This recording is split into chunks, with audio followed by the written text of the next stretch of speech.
Hello, everyone, and welcome back to another episode of Canny Crystals, the podcast. As you know by now, my name is Mark Tweedy. I'm your host, and this week on the show, I'm actually thrilled to welcome a true pioneer in the realm of money mindset and manifestation.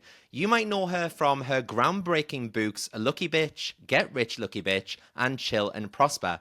She's helped thousands of people shift their perspectives on money, blending actionable financial strategies and money mindset with the art of manifesting abundance. So in our conversation, we're going to be exploring her own personal journey. We're going to look at the turning points that redefined her relationship with wealth. And also, I'm going to be talking to her about a few rituals that she swears by for cultivating both prosperity and inner peace. So, without further ado, I'm actually shaking here, but please welcome to the show. It's none other than Denise Duffield-Thomas. Hello, gorgeous. How are you? You are so cute, Mark. We have met several times now. You know that I'm not scary at all, and you You're know that not, this but is going look, to my be. hand is still shaking. I don't. It's probably because it's quite late at night there too, right? Yeah, I was just going to say thank you so much for giving me your time and energy because obviously, as I sit here and record this, it's 11 p.m. here in the UK. But as soon as I saw that that was pretty much the only time that you could do in your calendar, I was like, yep, I'm taking it. I don't care if it's 4 in the morning. We are doing this. Because Denise, I have to say, I'm totally going to have a fangirl moment here. I've been obsessed with your work ever since I first came across you. So I was watching a TEDx talk on YouTube just while I was working one day. And, the next video that came on autoplay, it was you. And you started talking about money mindset.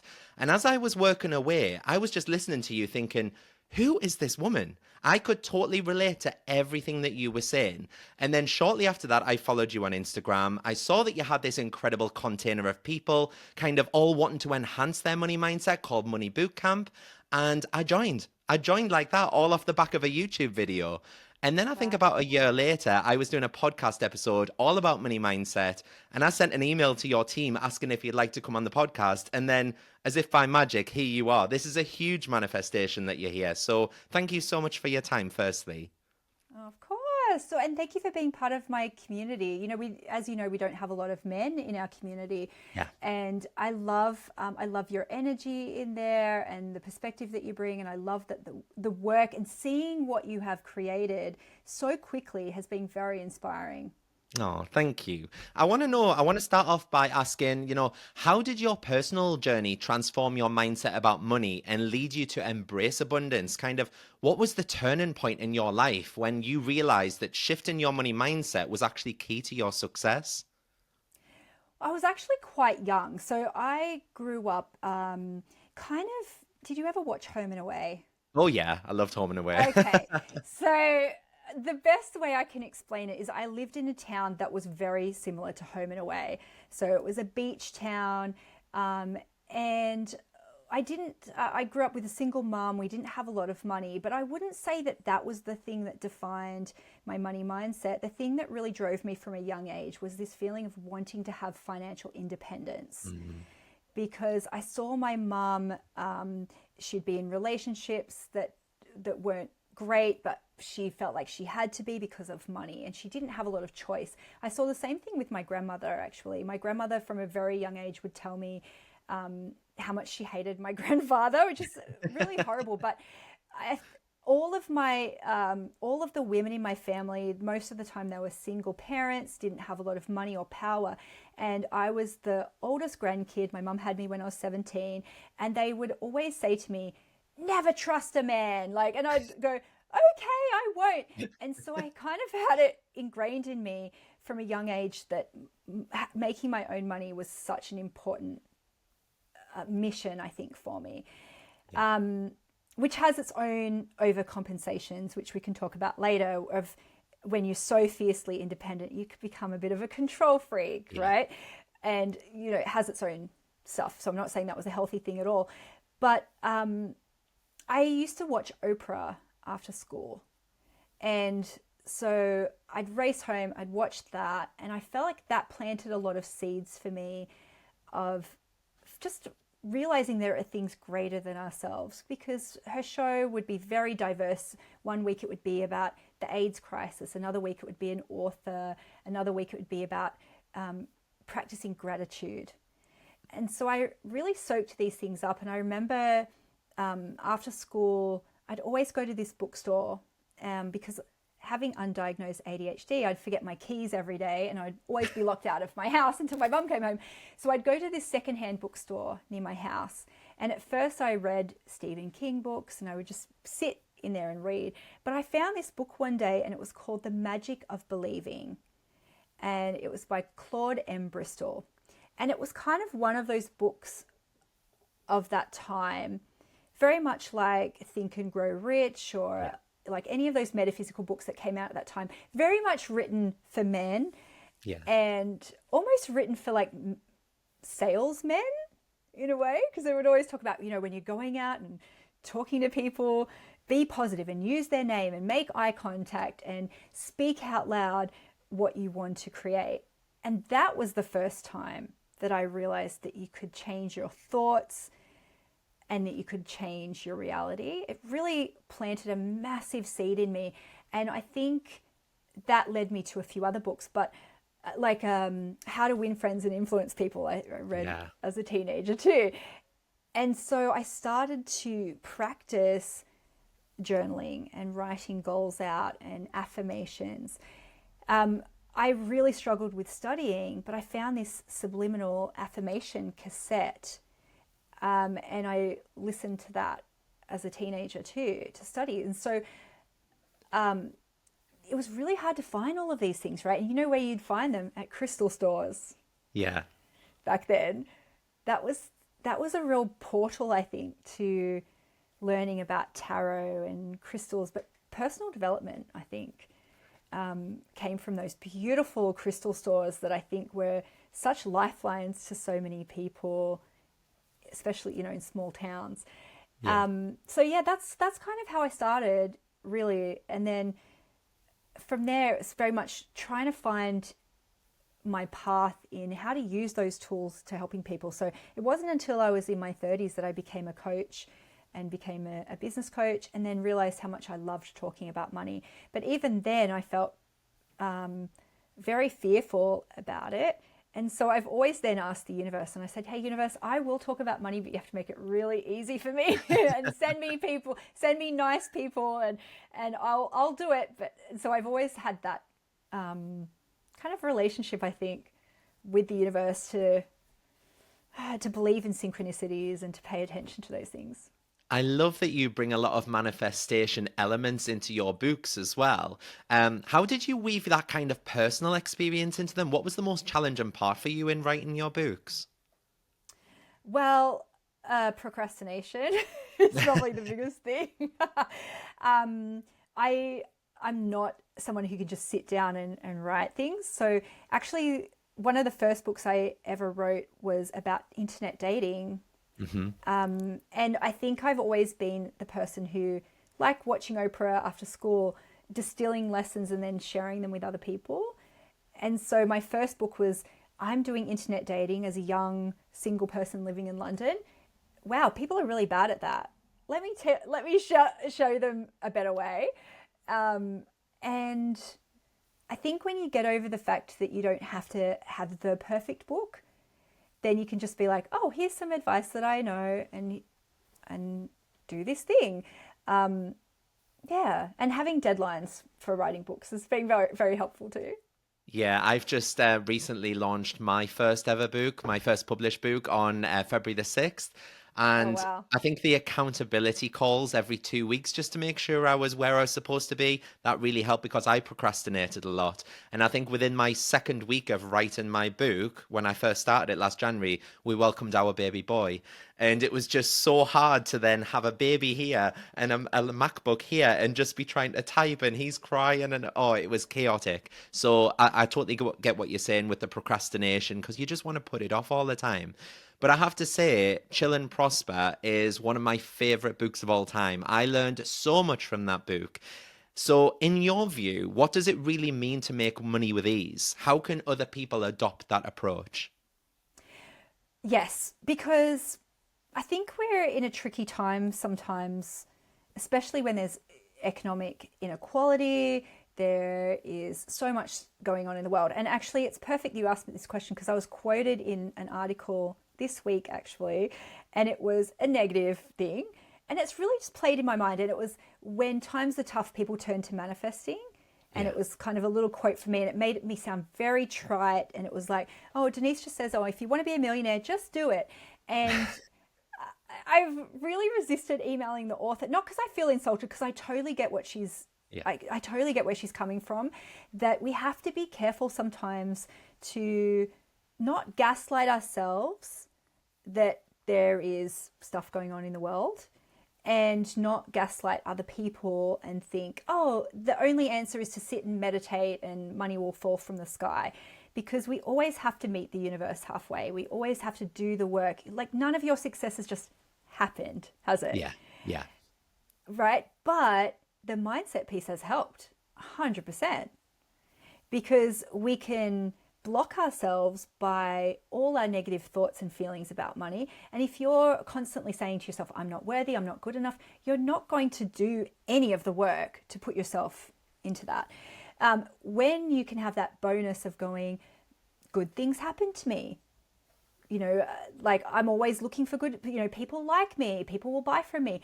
It's a self-fulfilling prophecy in lots of ways, because you feel good, so you then do the work, so then of course people then find you. So the practical and the woo-woo go hand in hand in my mind. And I don't know if that's just because I'm a Virgo, but like, I think that there is a really fine line, right, of delusion and desperation and thinking that those tools can save us, and giving ourselves permission to prosper, to make money, to look for opportunities, to trust ourselves, and also to trust that if we do the work, then there will be some magic that sometimes happens and the synchronicities will come in. And so it's a really like we have to do those tools hand in hand with work. Yeah. But the way we make things easier for ourselves and make more money with ease, I think, is to find ways that feel incongruent with our values, with our strengths, with our skill set. And, you've done my Sacred Money Archetypes course. There's something there about when we're honest about who we are, how we can help people, how we best work. I think in times of burnout, what has not burnt me out is the amount of work I've done. It's maybe if it hasn't felt good, hasn't felt in alignment with my strengths, that's when I burn out. So know thyself and prosper is what I talk about a lot in some of my work, because what works for you might not work for someone else and vice versa. So being true to yourself is the way to make it easier, and I say it's effortless, not effort none. Yeah. Yeah. It is so true though, because self-worth really does play a part in wealth creation. Like, I think it's quite surprising. Well, it was to me personally, that once you increase your self-worth, your wealth is also enhanced. It's something that I'm working on a lot at the moment. But can I just say as well that you mentioned there that, money just doesn't fall from the sky. But in your case, it actually did. It actually did. You're right. So let me tell this story. So, there's been times in my life where really lucky, weird things have happened. And I wrote about this in my first book, Lucky Bitch, that in the space of a year where I was very serious about changing my life, I went on honeymoon, I looked up at the sky and I was like, more of this, please, universe. In that next year, I won a publishing course, because I was like, I want to write a book. Okay, here you go, universe. I really wanted to become a coach. I won a scholarship to a life coaching course. I really wanted to find more entrepreneurs. Someone gave me a free ticket to a conference that changed my life. And then a couple of other things happened. I didn't have the tuition for my university, and I got a bank error in my favor like 3 days before to pay for it. And then the big one that I talk about in that book is that I won 6 months all expenses paid travel around the world for a honeymoon company. So literally when I said, more of this, please, universe, the universe was like, oh, you're on honeymoon? Let's send you on a 6-month honeymoon. So that was a really interesting experiment in just being open to stuff. But where it came up, the money falling out of the sky thing, we had worked for a couple of years to buy this house by the beach, and it was a manifesting thing that I put everything into. But when we were going to pick up the keys, I felt absolutely sick about it. And you know those feelings where you go, I've manifested it, but maybe I don't really deserve it. Yeah. And that's what I was feeling. I was thinking, who am I to do this? Like, this is an area where people live, where they've worked their whole life, or my neighbors are wealthy. Who they're going to think I'm such a fraud? I was feeling sick about it. And I also felt like I've manifested this thing, so therefore there has to be a corresponding like shift. I have to give up something to get that. And so we were in the car and I said to Mark, we're really going to have to tighten our belts in the next year. And he was like, he goes, that doesn't sound like you. And I said, you're right. There's always more money. And as I said that, a shower of money hit our car. And it was literally like the weirdest experience. Our $50 notes in Australia are bright yellow. Like, I can't even imagine how many, like thousands and thousands of dollars hit our car in that moment. And we screamed, and the windscreen wipers came on, and we just burst out laughing. And I was so happy that he was in the car, because I would have thought that was a hallucination, because it happened so fast. It just went bang and then flew all around the road. And I just laughed and I went, oh my God, there is always more money. And I've had similar things happen even recently, where I'll meet up with someone and they'll go, oh, Denise, you're the lucky bitch. And I'll go, yeah. And then I'll just go like this, and like a $20 note will just appear from somewhere. And it is hilarious. But I have to say, sometimes I feel like I have to remind myself that I can do that. And it's easy to lose it sometimes, which we can talk about as well. But yes, literally sometimes money can fall out of the sky. I did an experiment recently where I went, I wonder if I could just manifest $1 million. Because I thought, I've done it so many times in weird ways. Why don't I do it? And I kid you not, the next day, our mortgage broker called us and said, the bank is doing some restructuring of your loans. They wanted to know if you wanted to pull out $1 million of equity. And wow. I was like, I wasn't specific. Yeah.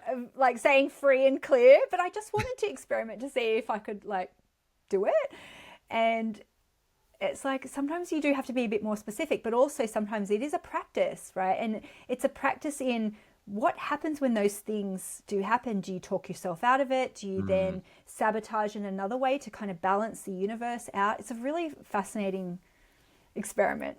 It is. And it's funny because you used to call everyone Lucky Bitch because that was the name of your first book. And then I think because of censorship or some reason, we started calling ourselves Lucky Bees.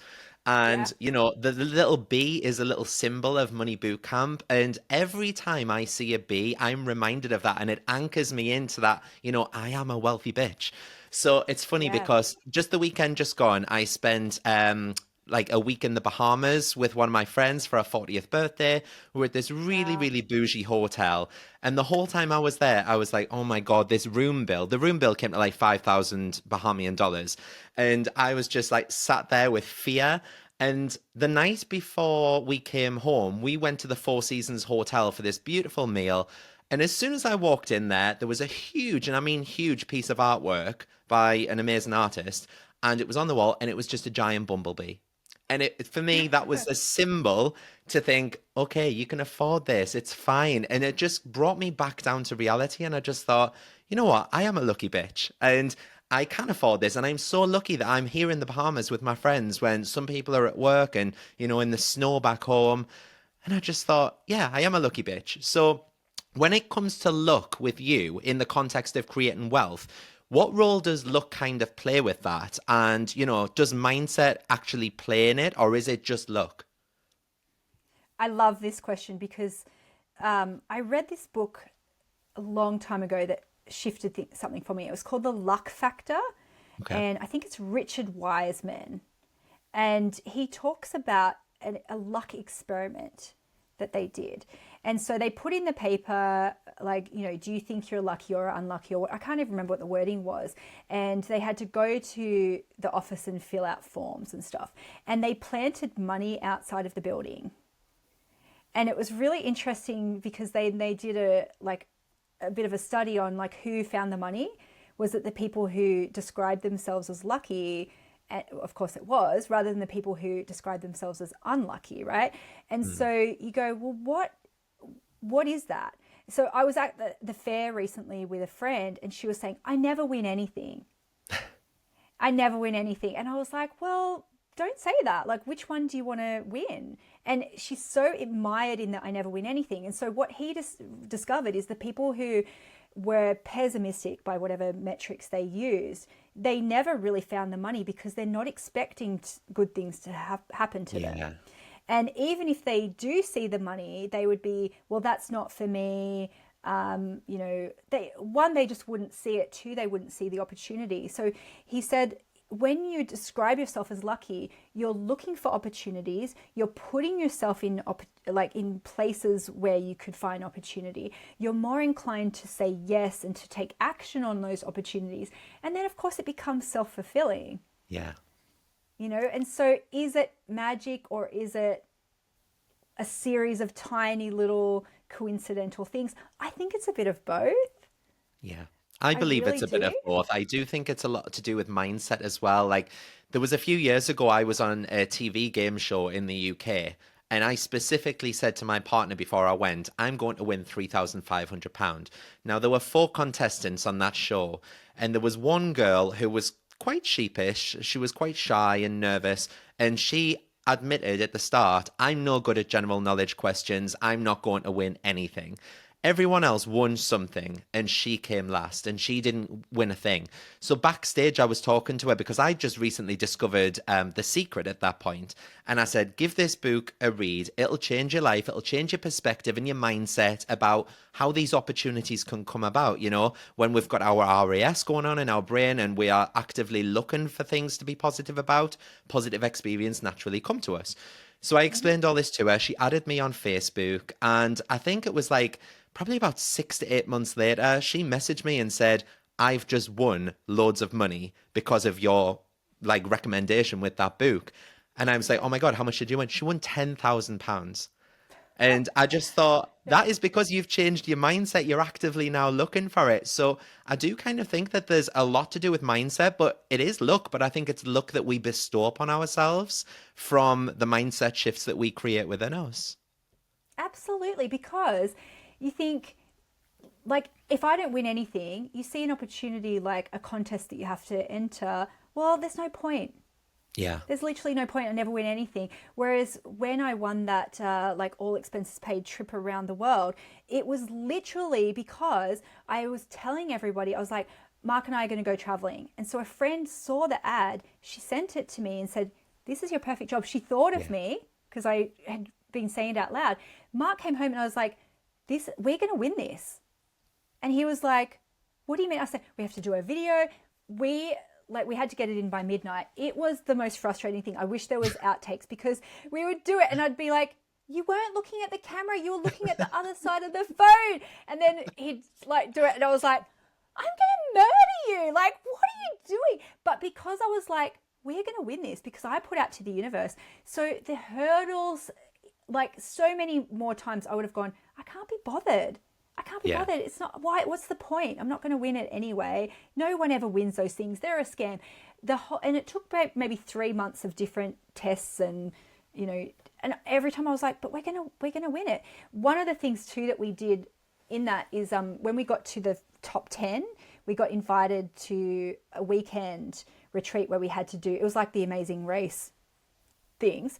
We went there. I'd already told my boss. I'd already given notice. We'd already found people to rent our apartment.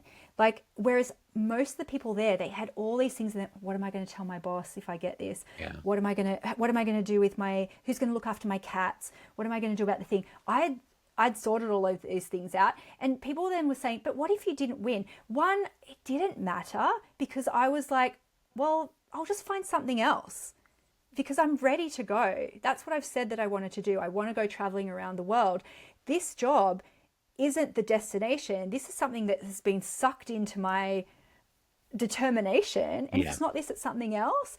And that's where people will sometimes come to me and go, well, can I win the lottery? And I go, but you don't want to win the lottery. You want what you think the lottery will Brings. give you. What's that? And then the money will come in other ways because you're attaching yourself to that desire, and then you do things that you wouldn't normally do and put yourself out of your comfort zone. And literally getting that video in, like that 30,000 people applied for that job. But none of them were as certain as me. I think this Even conversation. Sorry, keep going. I was going to say one other thing, right? When you were talking about all the anchors, you know how much I love that. I had a necklace that said yes on it. And so I wore it for the final judging panel, right? And it's just like that little subliminal thing, you know, they were like saying yes, yes, yes. I love it. And I think this conversation leads perfectly onto my next question, which is about some limiting beliefs, because, you know, everyone has limiting beliefs, but what are the most common ones that people have about money and how can they overcome them? I think a big one, it's very unspoken, but sometimes it's like, I'm just not that kind of person, or I'm not meant to be wealthy. Yeah. And something that you said when we last met really stuck in my mind. I think about it often, if you're willing to share, about when you talked about your success with your gran, I think. And Do she you know was like, what's funny? don't I tell heard you people. talking about this on your podcast the other day, and I was like, that's me she's talking about. I knew it was my story. I knew. Yeah, can you tell that? Because I think that really illustrates one of the beliefs that we might have. Yeah. Yeah, so basically, I told my nan how much I'd taken from Chanel. They paid me £27,000 to dress their summer ball. I sent them loads of crystals, went down and dressed it and everything. And I told my nana, and she said, "Get that down off the internet now." And I said, "What do you mean?" And I said, "I've just shared it on Facebook." And she said, "You'll be beheaded. You'll get your house broken into. People will be coming there looking for the cash." And I just thought, what kind of world do you live in? And she said, footballers are beheaded all the time. Footballers are kidnapped. They have their houses raided. And I'm like, Nana, I'm not a footballer. I'm just some little guy here in Newcastle selling crystals. And it was just her limiting beliefs. But I could see how that trickled down to my mum as well, because my mum said to me, you shouldn't have put that online because people will think that you're something that you're not. Or people will think that you're being big headed and shouting about it. But the only reason I did put it online was to show other people what is actually possible, because my mindset is totally different to theirs. I put it online, not as a brag. It's as if to say, like, look, this time last year, I was making £27,000 a year. Now I've made £27,000 in a day. It is possible. And if it's possible for me, it's possible for you too. That was what I was passing down. And I love that you did that, and especially working with big brands too. I think that was an extra layer of that inspiration for people. But I think what you illustrated in that is that we have these unspoken fears about money. And so some of it is, I don't belong, or I'm not meant to be wealthy. I think especially in Europe, not so much in Australia, there's definitely still a bit of a hierarchy of, this is the class that I'm born into. Yeah. And I can't get out of that, or people will not like me. They'll think I'm too big for my boots, or something unsafe will happen. And everyone's got their own version of it. Mine was never so much someone will try and steal it from me. It was always like, they're just not going to like me. Yeah. You know, and I won't have community, or I won't be relatable. And so I think that's a massive block for so many people. It doesn't matter how much money you grew up with. There's a fear of the unknown sometimes. Sometimes people's fears, it's not so much making money, but it's how they make money. So if your family have always made money a certain way, then it's not safe. And I've heard this from someone who was an actress, and she said her dad said to her, if you, like, we'll support you in doing this, but you'll never make a penny out of it. And she really, it was almost like she took that vow at that time to say, I will accept your terms. I want to be an actress, and I will not make a penny out of it. And until we kind of unraveled that a little bit, and you know, she's a very successful actress now, and not because of me, obviously, but she just realized I have to break that vow. And there's so many things like that. And I will even say to people, if you've grown up in the church, there's like, undo that vow of poverty that you may have done in a previous life, but also unconsciously agreed to in this life. You might have agreed unconsciously to never overshadow a member of your family. And so it's like, well, I'm the youngest sibling, so I'm not allowed to make more money than them. Yeah. There's so many interesting dynamics in here. I was deathly afraid of paying taxes because growing up in the welfare system, I was so scared of authority and doing something wrong. And so meeting with an accountant made me realize that I had that real fear of something bad happening to me from the tax man. Yeah. I also think being Australian and so many of, the first wave of Australians who came here were in trouble with the law from the authorities, right, from England. And so I really had to unpack that as well. Yeah. And just getting into trouble, like fear of screwing it up, and getting into trouble and being sent on a ship to, it's all of those things live within us. And we think, oh God, all I want to do is sell a crystal to someone who wants a crystal. Why? Why? What daily practices do you recommend then for someone who wants to reprogram their subconscious for financial abundance? Like, what rituals or daily habits do you personally practice to maintain that positive money energy? Yes. Oh, I'm a big fan of the daily rituals because with my ADHD, I don't always remember to do stuff. And I always felt like, oh, I should write my goals down every day. And I didn't remember to do it. So I felt like that naughty kid who forgot to do her homework.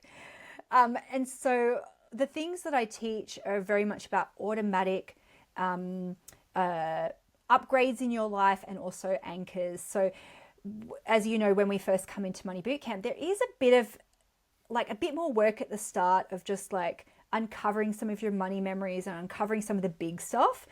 But after that, I feel like then putting as many reminders as possible into your day. So I like to think of my different senses. What am I listening to? So what am I listening to when I'm in my car? What am I listening to for the news? Who am I listening to, as in, who am I surrounding myself with? Who am I trying to get advice from?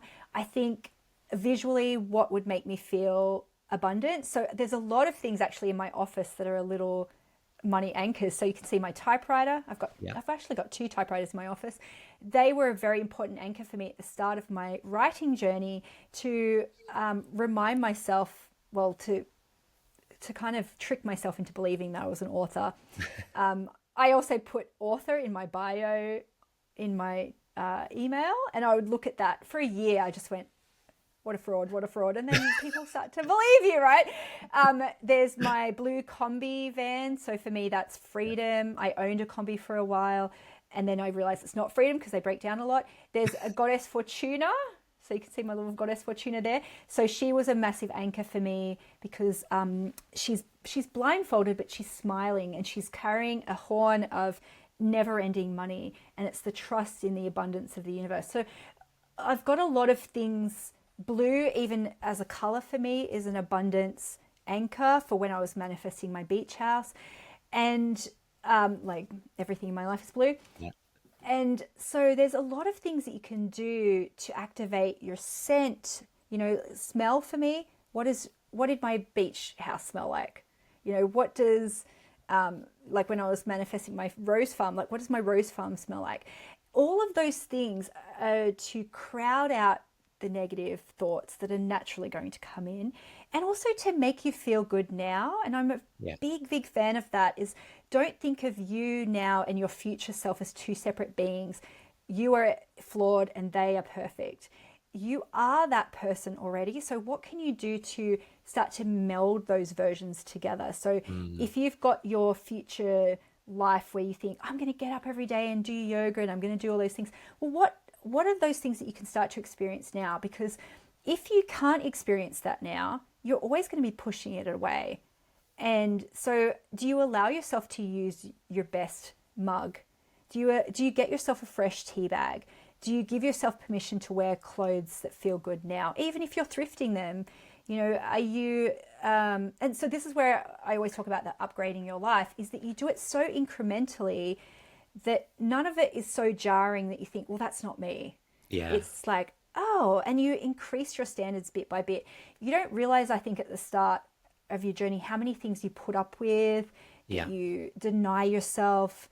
And those things are symbolic.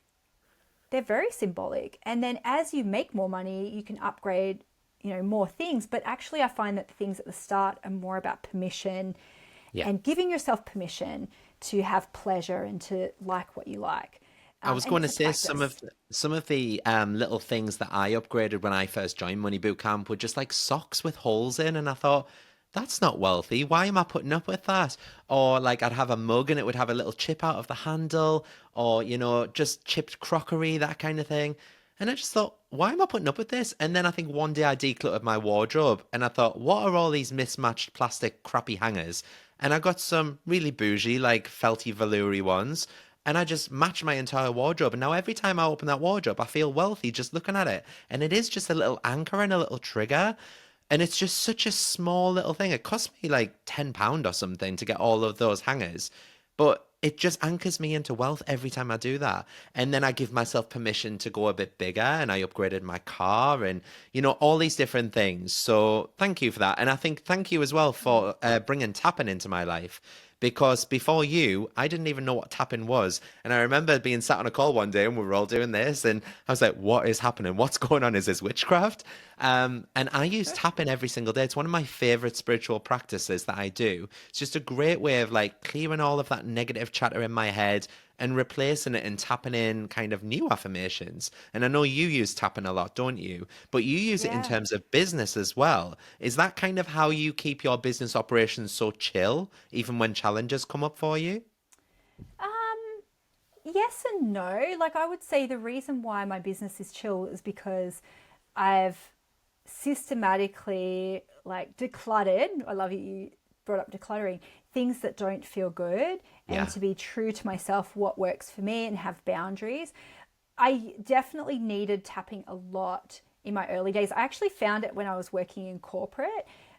We had a temporary secretary, and she was an actress, a photographer, all these things. And she took, a temp job just to make some money. And she started telling me about things like that. And back then, she lent me her DVD. Like it was like 6 DVDs to learn how to do it. And I took them home and I just went, oh my God, this feels so good. And I think the reason why it feels great is because you give yourself permission to say the thing that you're scared about, Yeah. even though I'm not deserving of money, even though I have this fear.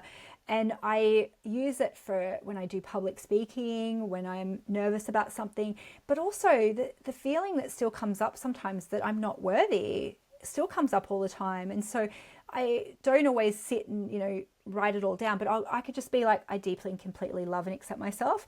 And it's enough to get me out. And I think that's what we're trying to do with all of these practices. We layer them in. So when we have mindset relapses, which we absolutely will, we've already got a foundation. We're not falling to where we were before because we've built that's our new normal, and we can be compassionate and it doesn't become a massive, massive sabotage. And we just have to, be loving and compassionate to ourselves is probably the key to most things, I think. Yeah. I think, Yeah. you mentioned earlier about having ADHD as well. What practical advice would you give to other entrepreneurs out there that also have ADHD just to help them stay focused and productive? Well, when I first wrote my book, Chill and Prosper, it was pre-diagnosis. Yeah. I've been able to mention it when I did a new edition of it.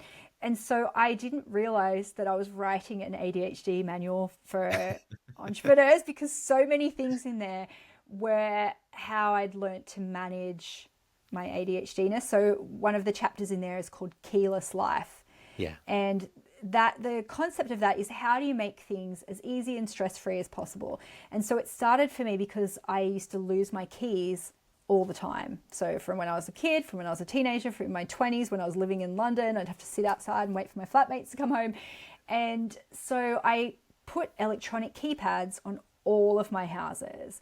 And I really resist when we've just built a new house and I've got it on my laundry and my front door because the laundry is where we get out to the pool. And I was like, if that door shuts, I don't want to have to go and find a key Yeah. for it, And so it's built on that thing of like, don't try and change your behavior because that's one of the hardest things to change is like try and find a way where that behavior isn't a problem and actually is enhanced in your life. And so the keyless life concept in your business is how can you automate stuff? Yeah. How can you make things easier for yourself so you're not doing repetitive things, or you're not making your sabotages apparent? And like, for example, if you're someone who has a maverick type personality and gets very bored with things, a sabotage is to create a business model where you are stuck doing the same thing over and over again. Yeah. And I see this where people, they can sell something. I've seen mavericks sell masterminds many times, like 18-month, 12-month masterminds. They're bored at month 2 or 3 because they haven't set it up for themselves to thrive in it. And so a similar thing happened when Mark came in, my husband Mark came in the business. He said, you should run a mastermind. And I was like, it doesn't work for my personality. It's not. And the phase of life that I'm at, because obviously you're a parent too, is that keyless life changes depending on what phase of life and business you're at. What do you need to thrive? And at the start of my business, I did everything myself, right? And then there was a point where I outsourced some things, but then I was like, but that doesn't work for my personality, having a lot of team to manage. Yeah. Right? So a big team might be keyless life for one person. For me, it was not. And it's just always making those, I think being aware what feels good, what doesn't, and not being afraid to change things to better suit you and your personality. And I know you mentioned there as well about our different money archetypes. And this is something that I only learned about a couple of years ago, again, through yourself. And I did your Sacred Money Archetypes course. And it just taught me, more about myself, but also about my customer base as well, and what my customers are actually looking for. And, their diverse needs, because every customer is different. And it just let me so much. So my personality types are, let me get this right, I'm a romantic ruler maverick. So predominantly romantic, then ruler, then maverick. But how can other people find out their archetypes? Because you have a quiz online, don't you, that people can take for free as well? Yes, absolutely. So you and I have the same archetypes, but in Yeah. a different order. And so if people go to denisedt.com/quiz, you can take the free quiz, and then you get a workshop, a 3-part workshop actually, where it talks about your personality and how it might be sabotaging you in business. And what's really fascinating too is that you mentioned your top 3, and that's what you want to look at, how those interact, because each archetype has its own sabotages, it has its own strengths, and sometimes we're unwittingly working in the weaknesses of all of our personality types for so many different reasons, to please other people because we don't know any better. We're trying to fit our business model into someone else's business model. And it's really interesting to look at all of those nuances. And I think just the acceptance of that, the acceptance that, okay, I am a ruler, so I am going to overcomplicate things, because that's like, it's the maximizer, right? The maverick is always going to be a bit like, why don't we screw this up a little bit because we're bored? And then the romantic is always like, how can we make this easier? Because is it okay if we just want to buy ourselves a little treat and watch TV all day? And you can see how all of those would absolutely be at war with each other. And the more that we can bring them into harmony and also not set ourselves up for failure is huge. Like, I have to, with my boundaries, I have to have a gatekeeper. I have to have a team, because if people ask me to do things, I just go, yeah, okay, why not? Yeah. Okay, that sounds good. And then, so that's a little thing for us, is to go, nope, it doesn't come to Denise because she'll say yes. Yeah. And I can't change that about myself. I mean, I can try. And I always think behavior change is so hard. So what can we do to like make it automatic, to be able to thrive in spite of ourselves? Yeah. Speaking of behaviors, what are some of the earlier signs that, a person is shifting from a scarcity mindset to an abundance mindset? How can, shifting from that scarcity mindset lead to making money with ease? Yes. Well, a thing that I always notice, and I'm sure you do as well, is how someone talks about money. Yes. And the words that they use about money. And that's often, it's a habit. It's a pattern. Sometimes we don't realize we're saying it. Sometimes we're parroting things we've heard growing up, and I didn't realize, like, until I had a kid. So my first kid were at the farmer's market and she wanted to buy an apple. And so I was like, oh, I want to teach her independence. I'm going to give her money and she can go and buy the apple. And I gave her a 50-cent coin, which in Australia, they're really big, about this big. And of course she went to put it in her mouth, as kids do. And I went, no, don't do that. Money's dirty.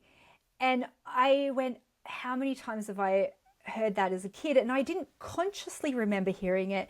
But if that is our first interaction with money, because my daughter, she went bright red, she had this massive jolt to her nervous system. And I went, oh my God, I am perpetuating this.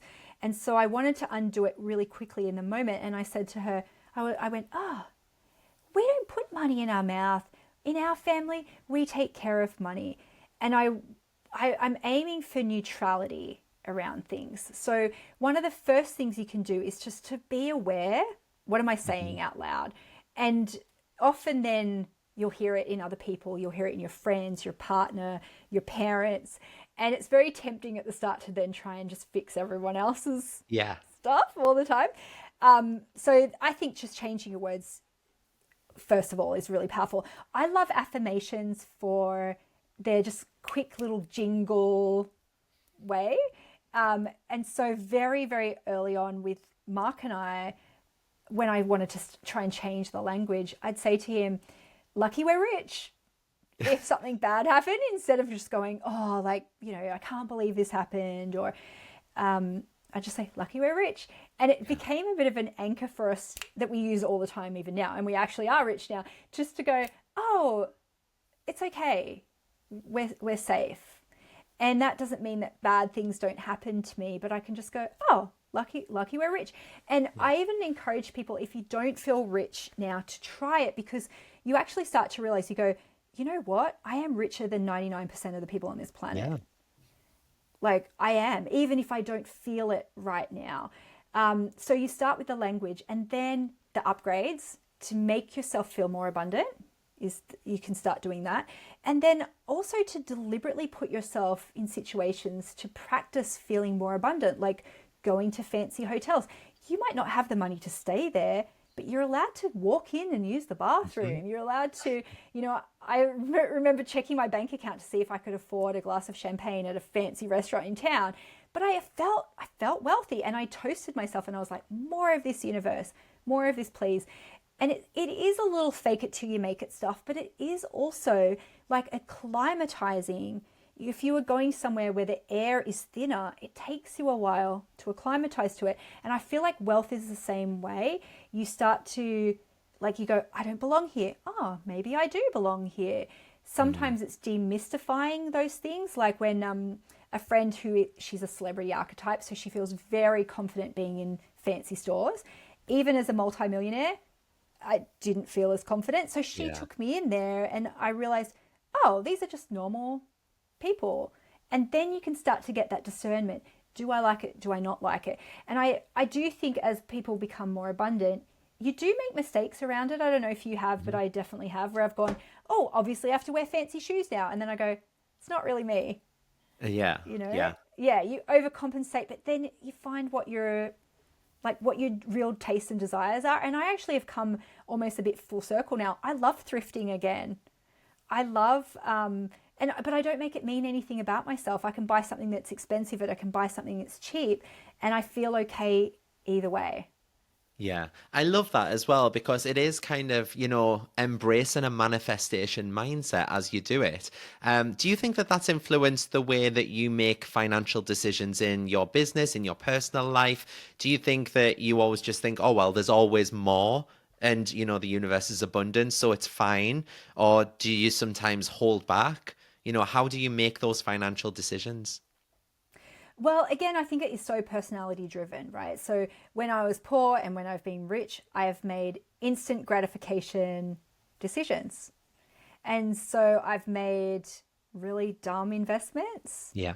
And I've made boring investments. And I think I said to you last time when I saw you too, when you said, oh, I've made all this money. And I said, great, make sure you're saving some, right?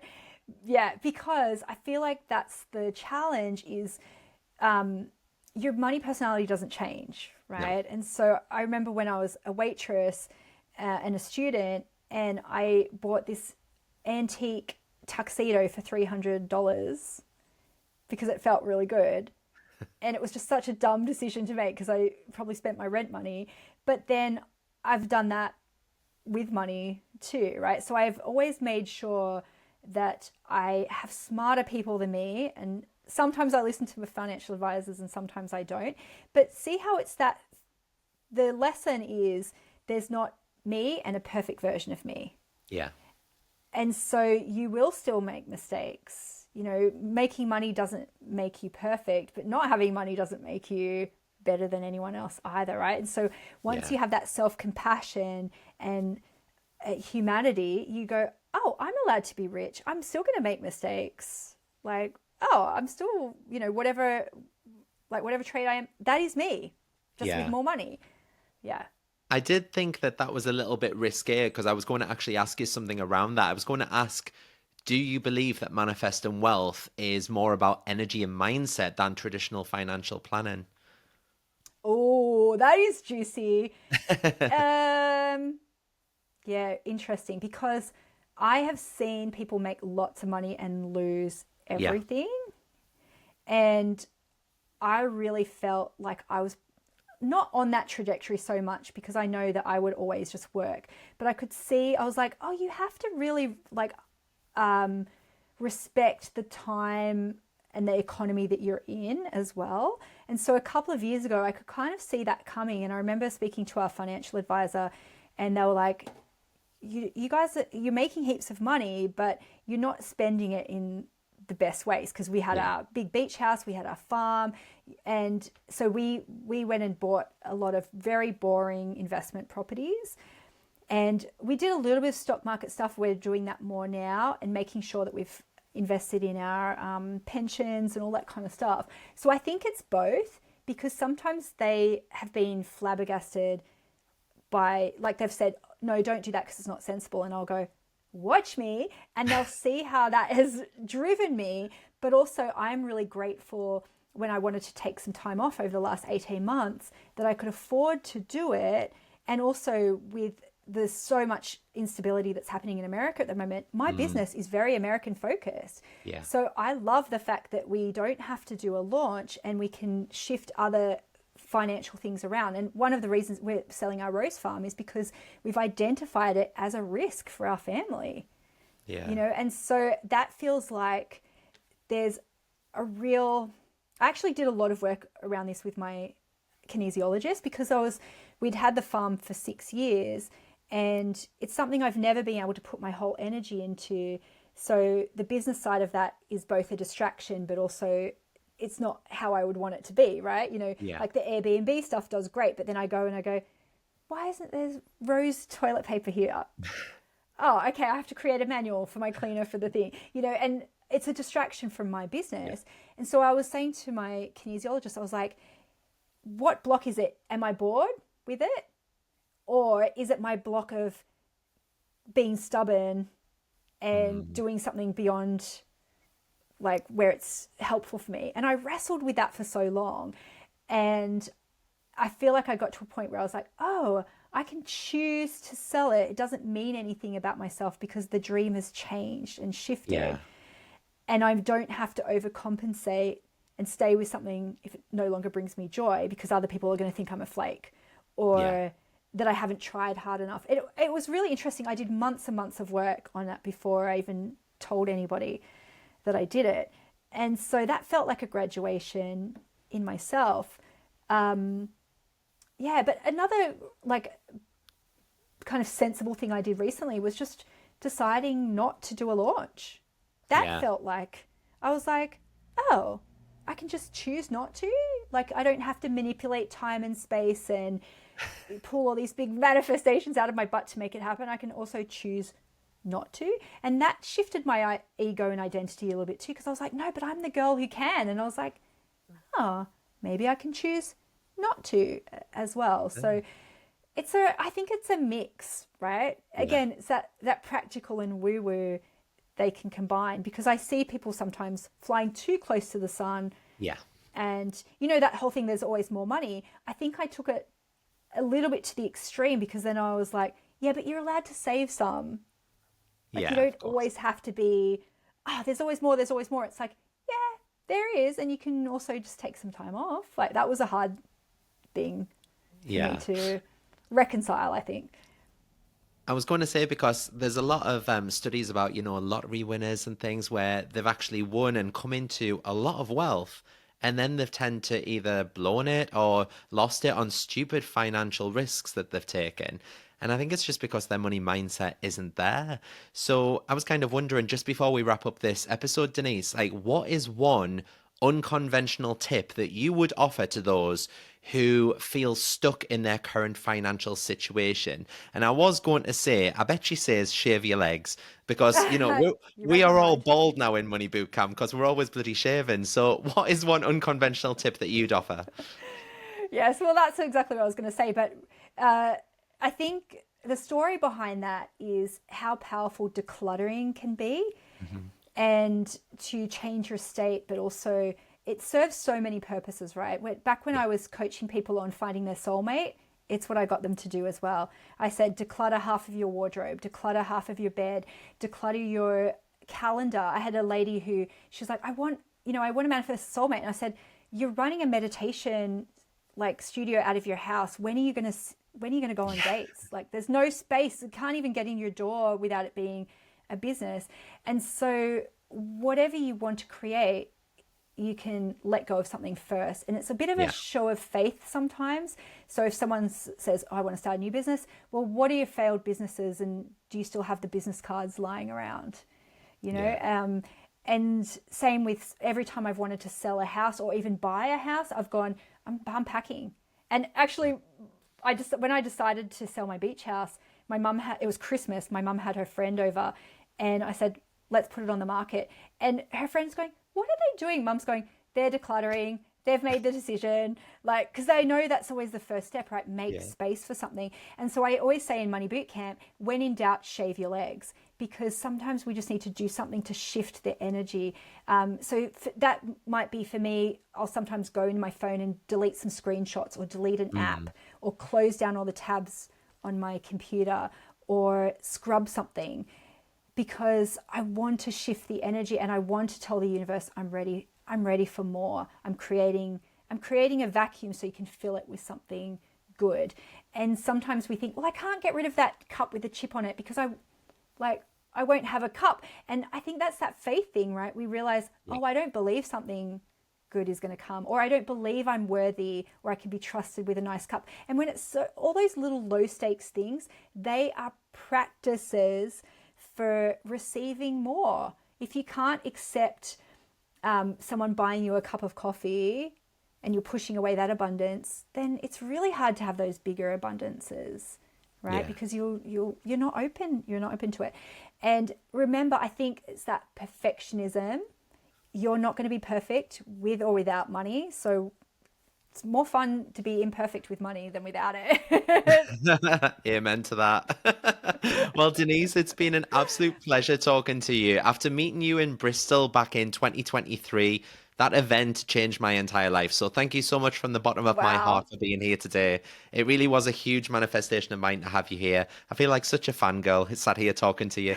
How can people find you and your incredible work online? How can they join Money Bootcamp? Please tell everyone. Yes, sure. So I'm super easy to find online. DeniseDT.com is my website. I mentioned the /quiz. Bootcamp is at /bootcamp. So easy. And I'm also on social media at Denise DT, most of my handles as well. And yeah, I love meeting, more beautiful people like yourself, because I feel like it's so important. 50 years ago, we would have been all in our little towns just going, like, is there something else for me? And the Yeah. fact that we live in this time where we can connect and help each other and share resources, I feel so lucky to be in this time. And I feel incredibly lucky to be connected to you. You are such a beautiful shining light in the world. And I know that you talking about money helps so many people. It really does. So thank you for the work that you Thank do. you. And likewise, because I think the last time I spoke about Money Boot Camp on the podcast, I had like 10, 15 people say, oh, I've just signed up. And I was like, what? I need an affiliate code. Yeah, absolutely. Well, You're the best. Thank you so Yeah. much. I really appreciate Thank you it. so much, Denise. I've loved our chat. And for everyone out there listening, you can check out Denise's links in the show notes for today's episode. If you've loved our chat, please forward this episode onto someone who you think needs to learn all about enhancing their money mindset.